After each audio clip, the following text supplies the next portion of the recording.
If I ask you which house you want to get sorted in, you will probably have your answer ready.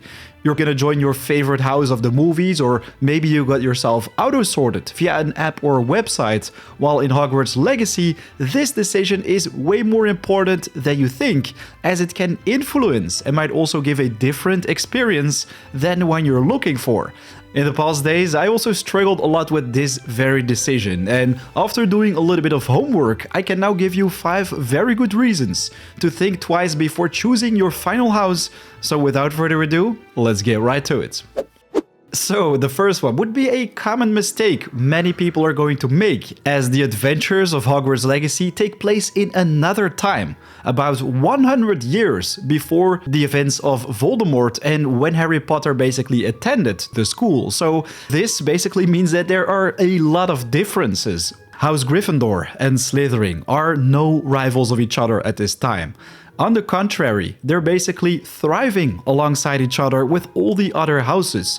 And the funny thing is, if we go 100 years in the future with the Harry Potter series, we had Dumbledore as headmaster, who was part of Gryffindor, while right now with Hogwarts Legacy, you guessed it, our headmaster is a Slytherin. Phineas Nigellus Black is his name, and he's a very ambitious man. Of course, resourcefulness, determination, and being a little bit clever is all part of this house, but long story short, you can rest assured that no houses will have bad relationships from the start. Of course, there will be a little bit of competitiveness, as we have different houses for a reason. Voldemort will not have an influence on your character, so you don't have to worry about whatever you get sorted for, because all houses could be a fantastic fit for you, as of course the sorting hat makes decisions based on your personality.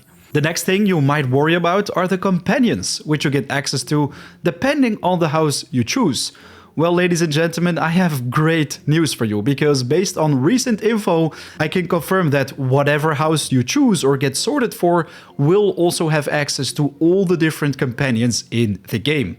If you're familiar with the Bethesda games, the companions right there are a very nice indication of how they're gonna work. So basically, you will choose your house, have your house colors, and of course also the common room, which we're going to check out a little bit later. But apart from that, you will get to interact with every single character. Sebastian Cello seems to be a very nice guy who basically belongs to the Slytherin house.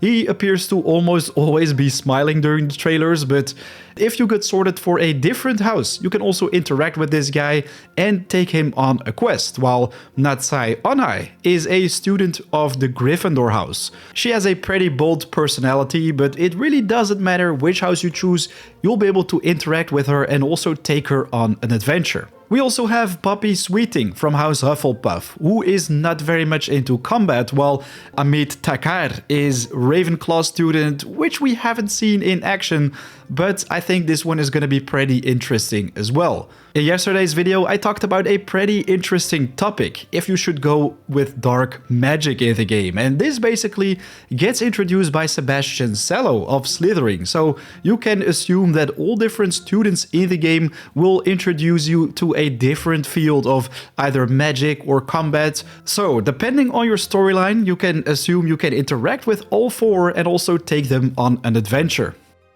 Anyways, enough talk about students. What would a school be without teachers? Well, in Hogwarts Legacy you will have plenty of them, and of course they will all come with their own subjects as well as their houses. Some of them will be part of Gryffindor, while others will be part of Slytherin, Hufflepuff or Ravenclaw, and depending on the house you choose, you will still have access to all different teachers. It's still too early to tell though how they're gonna interact with you depending on the choice of your house, but I assume they're all gonna be pretty nice to you, not be a pain in the butt like Severus Snape in Harry Potter, let's say. Kinda hoped it would be a little bit more like this, as then there would be much more competitiveness, let's say, between houses, but I'm quite certain the way how this game was designed is just to give everyone a good wizard vibe all the time in Hogwarts over getting frustrated in many situations. From potion brewing to herbology, charms and even defense against the dark arts, there are plenty different teachers, and I'm certain you will have access to every single one of them at some point, as they're all gonna have a crucial role in the development of your character. While some in-game dialogues might be different depending on the house you choose, I think you don't have to worry about missing out on a certain teacher based on the choice of your house. So, if you were still worried about the events of Voldemort having an impact on the house you choose, as well as the limitations of the characters you can choose from, as well as teachers you will have access to, these are all very good reasons to think twice before choosing your house. Anyways, let's move on to number 4, which is gonna have a pretty big impact on the house you choose, which are exclusive quests. Every single house, of course, has different values they stand for. The members of House Gryffindor are valued most for their bravery and nerve, while if we look at Hufflepuff, they're more about dedication, loyalty and fair play. Ravenclaw is more about intelligence and creativity, while Slytherin will be about leadership and ambition. Based on these characteristics, it will be pretty easy to determine which house you belong to, and my video in the top right of the screen will help you very well to make that decision. But apart from getting sorted, all houses will also come with exclusive quests, which probably will focus also on these characteristics or fields.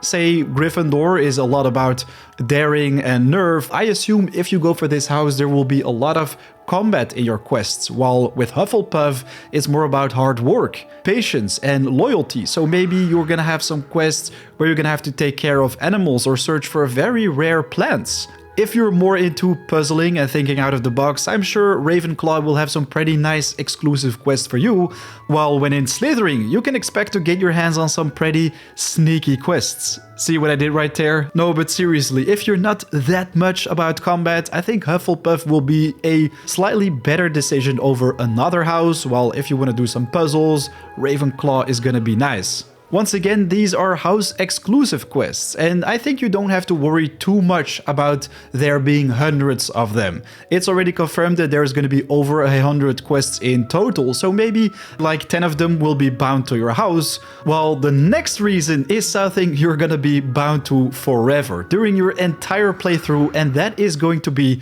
your common room.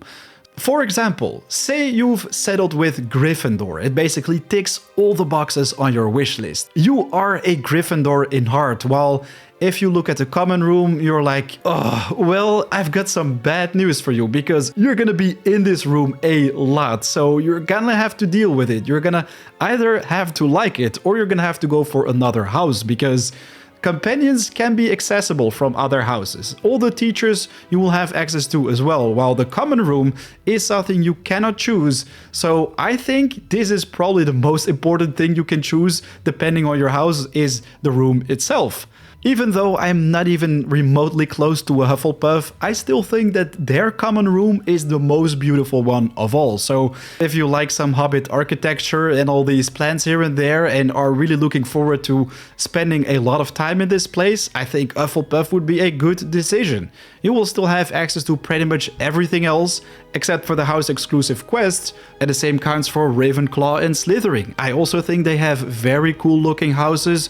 It really depends on the fact if you want to have some more light in your room, let's say, that I would go for Ravenclaw, while if you want to be in a dark wizard dungeon, Slytherin is going to be ideal for you.